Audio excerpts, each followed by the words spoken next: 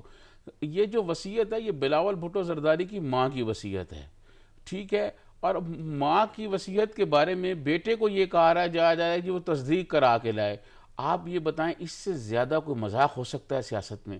آپ مجھے بتائیں اس سے زیادہ آپ پاکستان کی کون سی وصیت ہے اور کون سے ادارے ہیں جو اس کی وصیت کی تصدیق کریں گے؟ آپ مجھے بتائیں یہ کیا مطلب بات کر رہے ہیں؟ یہ وہی ایشو ہے جو میں نے کہا کہ علی زیدی صاحب کراچی میں اپنے حلقے کی سیاست تو نہیں کر رہا ہے، لوگوں کے مسائل تو نہیں بتا رہا ہے۔ علی زیدی صاحب کے الیکٹرک سے یہ تو نہیں پوچھ رہا ہے کہ لوڈ شیڈنگ کیوں ہو رہی ہے، لوگوں کو پانی نہیں مل رہا، لوگ اور مشکلات کا شکار ہو رہے ہیں، وہ اپنی وزارت نہیں چلا رہے۔ اس حکومت کی نقی صاحب ایک اور بڑی بدقسمتی رہی ہے کہ اس حکومت کے جتنے وزراء ہیں وہ سوائے اپنی وزارت چلانے کے علاوہ انہوں نے اپنی وزارت نہیں چلائی، اس کے علاوہ باقی سارے کام انہوں نے کیے ہیں اور بیانات بھی دیے ہیں۔ علی زیدی صاحب روز بیانات دیتے سر ہیں۔ ایک کام اب آپ دیکھیں باقی ایک کام یہ بیانات والے کام کیے ہیں جو آپ ذکر کر رہے ہیں، یہ ایک کام کیا یہ دیکھیں مجھے یہ بتائیں کہ بیٹے کو یہ کہا جا رہا ہے کہ اپنی ماں کی وصیت کی تصدیق کرا کے لائیں۔ کیا حکومت پاکستان اور پاکستان کے آئین اور قانون کے مطابق کہیں کوئی ایسی بات ہے کہ جس کی ماں اپنے بیٹے کے نام ایک وصیت لکھے، اپنے بچوں کے نام ایک وصیت لکھے اور اسے کہا جائے جی کہ آپ وصیت کی تصدیق کرا کے لائیں؟ اس سے بڑا کوئی پاکستان کی سیاست میں مذاق ہو سکتا ہے؟ میں سمجھتا ہوں اصل ایشوز پر بات نہیں کر رہے، کارکردگی ان کی اچھی نہیں جا رہی اور نان ایشوز پیدا کر رہے ہیں۔ روز علی زیدی صاحب آ جاتے ہیں، بھائی آپ 2 سال میں آپ نے کیا کام کیا ہے سوائے اس کی؟ آپ نے کہا یہ چور ہیں، یہ ڈاکو ہیں، یہ لٹیرے ہیں۔ آپ نے پوری کی پوری لیڈرشپ جو ہے ان کو جیل میں بند کر دیا، وہ ساری عدالتوں سے باہر آ گئے ہیں۔ ایک خورشید شاہ صاحب ہیں، چند لوگ اور باقی اندر ہیں۔ مجھے یہ بتایا جائے آپ کی کارکردگی کیا ہے؟ آپ نے لوگوں کی مشکلات کم کرنے کے لیے کیا کیا ہے؟ آپ نے مہنگائی کو کنٹرول کرنے کی کیا کیا ہے؟ شدید گرمی میں لوگوں کو بجلی نہیں مل رہی، اس کے لیے آپ نے کیا کیا ہے؟ سڑکیں ٹوٹی ہوئی ہیں، پرائم منسٹر عمران خان کے حلقے میں آپ جا کے دیکھیں میاں والی سڑکوں کی کیا حالت ہے۔ ٹیلی فون بوسٹر وہاں نہیں ہے، ٹیلی فون کی کال موبائل کی وہاں لوگوں کو نہیں مل رہی۔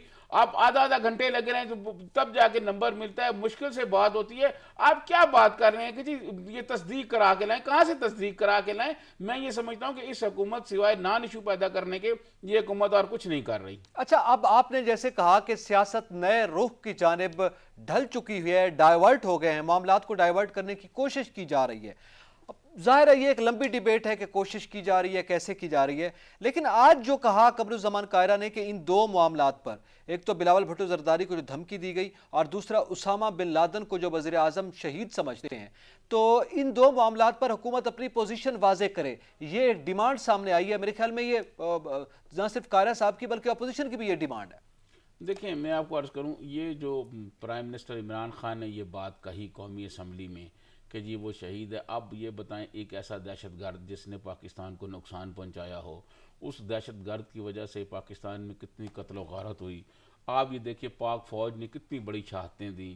اب آپ وہاں کھڑے ہو کے پرائم منسٹر اس کو یہ بات کہے تو وہ لوگ، وہ خاندان جن کے بچے، نوجوان بچے پاک فوج کے جوان شہید ہوئے ہیں، ان کو کیا جواب آپ دیں گے؟ آپ ان کو کیا کہیں گے؟ ان کے سامنے کیا کہیں گے کہ پرائم منسٹر یہ کہہ رہے ہیں؟ تو میں یہ سمجھتا ہوں کہ پرائم منسٹر عمران خان کو بھی بالکل یہ قاہرہ صاحب نے ٹھیک کہا ہے کہ اپنی پالیسی اب واضح کر دینی چاہیے، لوگوں کو بتا دینا چاہیے۔ اور یہ جو ایشو ہے یہ اب پاکستان کے لیے کوئی ایشو نہیں رہا کہ اسامہ کیا تھا، کیا نہیں، وہ ایک دہشت گرد تھا اور ایک دہشت گردی کی نظر وہ خود نظر ہو گیا، اس کو مار دیا امریکن فورسز نے۔ اب ایسا ایشوز جو ہیں، یہ جو گزر گئی ہیں باتیں، ایسی باتوں کو بجٹ اجلاس میں کرنا، یہ مجھے نہیں سمجھ آئی کہ پرائم منسٹر کس کو میسیج دینا چاہ رہے ہیں، کس کے لیے کہ یہ بات کہنا چاہ رہے ہیں۔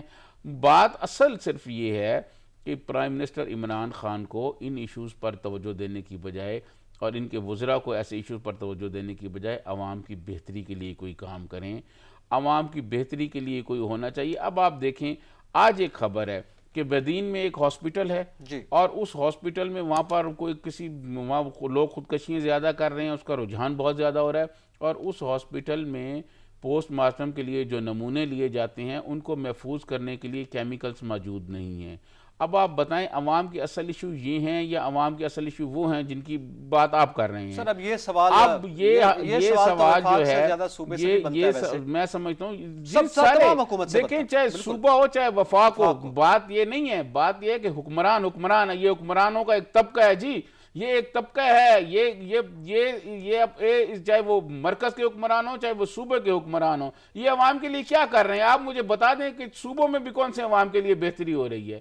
صرف یہ ہے اب کیا ہو رہا ہے، ایک نئی میں آپ کو بات بتا دوں، اب ہونے یہ جا رہا ہے کہ لوگوں کے مسائل بہت زیادہ ہو گئے ہیں، پریشانیاں بہت زیادہ ہو رہی ہیں، اب لوگوں کی توجہ ہٹانے کے لیے ایک طرف تو نان ایشوز پیدا کیے جا رہے ہیں، دوسری جانب مرکز اور پنجاب میں کوئی اہم تبدیلیاں ہو رہی ہیں، ٹھیک ہے جی، اٹک سے ایک صاحب ہیں، میرے خیال میں ان کو پنجاب میں بہت بڑی اہم ذمہ داری دی جا رہی ہے، تو اب اس طرح کر کے کوئی تبدیلی کر کے لوگوں کو یہ کہا جائے گا کہ جی پہلے والی لیڈرشپ نے جو ہے کام نہیں کیا، تو اب صوبے میں ہم پنجاب میں جو ہے وہ ان کو لے کے آ رہے ہیں اور ان کو لے کے آ رہے ہیں، یہ بہت اچھے ہوں گے، اور لوگوں کی کچھ 2 4 6 ماہ کے لیے پھر توجہ ہٹائی جائے گی، اصل ایشو پر نہیں آ رہا ہے۔ اس کا مطلب ابھی تبدیلی نہیں آئی، تبدیلی آ رہی ہے ابھی، کیونکہ نعرہ تو یہ لگا تھا نا کہ تبدیلی آ گئی ہے۔ میں سمجھتا ہوں کہ تبدیلی تو ایسی تبدیلی آئی ہے کہ لوگ یاد کر رہے ہیں اب، لیکن اطلاعات یہ ہیں کہ پنجاب میں تبدیلیاں کی جا رہی ہیں، بہت اہم پوزیشنوں پہ لوگوں کو تبدیل کیا جا رہا ہے، منسٹر لیول پہ، چیف منسٹر لیول پہ لوگوں کو تو بات تو واضح ہو گئی نا کہ وزیر اعلیٰ جا رہے ہیں، آپ کہہ رہے ہیں پنجاب کے وزیر اعلیٰ جا رہے ہیں، جی بالکل وہ جا رہے ہیں اور ان کی جگہ نئے لوگوں کو لایا جا رہا ہے۔ اٹک سے وزیر اعلیٰ آ رہے ہیں، اٹک سے نہیں مطلب کنفرم نہیں کہا جا سکتا، لیکن ان کا اٹک سے ایک شخصیت ہیں جن کا نام زیر غور ہے، اور جو ابتدائی 2 3 نام ہیں ان میں ان کا نام بھی ٹاپ پر ہے، ان کو لایا جا رہا ہے۔ کچھ فیڈرل میں سنیں تبدیلیاں ہو رہی ہیں، لیکن ان تبدیلیوں کا فائدہ عوام پر جانا چاہیے، کہ عوام پر جو اس کا امپیکٹ پڑنا چاہیے، عوام جو مشکلات کا شکار ہیں ان کی مشکلات کم ہونی چاہیے جی۔ اچھا، یہ تو صرف پنجاب کی آپ نے بات کی، فیڈرل کا بھی آپ نے ذرا سا اشارہ دیا ہے۔ یہ جو خبر سامنے آ رہی تھی کہ کم سے کم و بیش 15 سے 16 جو ہے وہ منسٹریل لیول پہ کچھ تبدیلیاں جو ہے کچھ نام بھی گردش کر رہے تھے، تو آپ سمجھتے ہیں کہ اس کا ابھی یہ جولائی یا اگست یا عید کے فوراً بعد اس پہ عمل درآمد ہونے جا رہا ہے؟ اسی جانب آپ اشارہ کر رہے ہیں۔ اگست کے پہلے اور دوسرے ہفتے میں کچھ تبدیلیاں ہو رہی ہیں، اور یہ جو فگر ہے یہ پنجاب اور وفاق دونوں کا ہے، یہ 16 یا 17 کا جو دیا جا رہا ہے؟ بات یہ اس فگر سے کوئی فرق نہیں پڑے گا، چاہے 16 ہوں چاہے 20 ہوں، فرق اس وقت پڑے گا کہ کیا جو نئے لوگ آئیں گے وہ یہ دیکھنا ہوگا کہ کیا عوام کی بہتری کے لیے کچھ کر سکتے ہیں، عوام کی جو مشکلات ہیں اس کو کچھ کر سکتے ہیں۔ دیکھیں 2 سال میں اس حکومت کی یہ بات تو درست ہے کہ یہ کہا جائے کہ جی پرائم منسٹر، ان کے سارے وزراء بھی یہ کہتے ہیں کہ پرائم منسٹر عمران خان کا کوئی سکینڈل نہیں آیا، کوئی کرپشن نہیں ہوئی، کوئی کچھ نہیں ہوا، لیکن عوام کے لیے تو کچھ نہیں ہوا نا۔ اب بات یہ ہے کہ کارکردگی بہتر کرنا، گورننس بہتر کرنے کی ضرورت ہے۔ خود فواد چودھری نے آپ کو پتہ ہے ایک انٹرویو میں کہا ہے جی پرائم منسٹر نے کہا ہے کہ 6 مہینے ہیں ہمارے پاس، اگر ہم نے ڈیلیور نہ کیا تو معاملات دوسری طرف چلے جائیں گے، تو یہ بات ہو رہی ہے۔ دوسری اپوزیشن کے درمیان جو ہے وہ بات چیت جاری ہے پس پردہ، اور آل پارٹیز کانفرنس کے لیے بات چیت ہو رہی ہے، لیکن اپوزیشن میں شامل کچھ جماعتیں یہ کہہ رہی ہیں، نجی محفلوں میں ان کے لوگ یہ کہتے ہیں کہ all parties conference Bilawal Bhutto Zardari جو ہیں وہ تو بجٹ سے پہلا کرنا چاہ رہے تھے، لیکن مسلم لیگ نون جو ہے وہ اس کی کچھ پالیسیوں یا اس کے زیادہ متحرک نہ ہونے کی وجہ سے وہ کانفرنس نہ ہو سکی، اور ابھی بھی جو تاخیر کا شکار ہو رہی ہے اپوزیشن کی دیگر پارٹیاں، وہ مسلم لیگ نون کو ذمہ دار ٹھہرا رہی ہیں۔ تو مریم اورنگزیب صاحبہ نے آج بیان دیا ہے، آپ کے علم میں ہوگا، انہوں نے اسی چیز پہ اپنی پھر پوزیشن واضح کی ہے، آپ کے علم میں ہوگا، ہم نے ایک پروگرام میں یہ ذکر کیا تھا کہ شہباز شریف صاحب نے کورونا سے نجات پانے کے بعد رابطہ نہیں کیا جو توقع کی جا رہی تھی، لیکن فوراً پھر رابطے ہوئے تھے، تو آج مریم اورنگزیب صاحبہ نے کہا ہے کہ اچانک اعلان ہوگا اے پی سی کا، اور ہم بالکل اس کے ساتھ ہیں، یہ اے پی سی ہوگی اور تمام اپوزیشن متحد ہو کر ایک لائحہ عمل بنائے گی۔ نہیں دیکھیں، اگر تو آل پارٹیز کانفرنس اسی طرح ہوتی ہے کہ آئیں گے اور گفتگو کریں گے، نشست کریں گے اور چلے جائیں گے، تو اس کا کوئی فائدہ نہیں ہے۔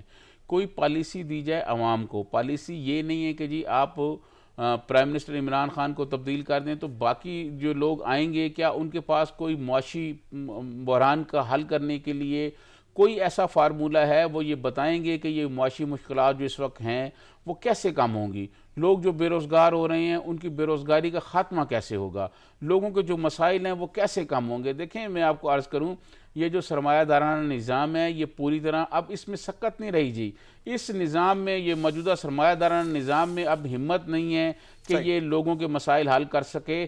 ہم تو بہت غریب ملک ہیں، ہماری معیشت بہت چھوٹی ہے، آپ نے امریکہ میں دیکھا ہوگا کہ اسپتالوں کی کیا صورتحال ہوئی ہے. یہ اب کوئی نیا اس کا متبادل تلاش کرنا ہوگا. اگر کسی پارٹی کے پاس متبادل ہوگا تو معاملات آگے چلیں گے. اگر اسی طرح ہی آ کے جیسے یہ حکومت ہے اور باقی سیاسی پارٹیاں بھی اسی طرح کی پالیسیاں رکھتے ہیں تو اس سے عوام کی مشکلات جو ہیں وہ بڑھیں گی, کم نہیں ہوں گی. جی چونکہ وقت ختم ہو گیا, یہ بڑی اہم نوٹ پہ ہی ہم اپنے پروگرام کا اختتام پذیر کر رہے ہیں, اور وہ یہ ہے کہ یہ جو لفظ متبادل گونجا تھا, اسمبلی کے فلور پہ بھی گونجا تھا یہ لفظ, اور اپوزیشن کے جو محفلیں تھیں اس میں بھی گونجا تھا, لیکن سمجھا تو یہ گیا تھا شاید یہ لفظ جو ہے اس کی گونج ختم ہو گئی ہے, مگر وقت کے ساتھ ساتھ اس کی گونج اور زیادہ ہمیں شدت سے سنائی دینے لگی ہے اور شاید سنائی دیتی رہے گی. اعتزاز نقی اور سجاد ترین کو اجازت دیجیے. اللہ حافظ.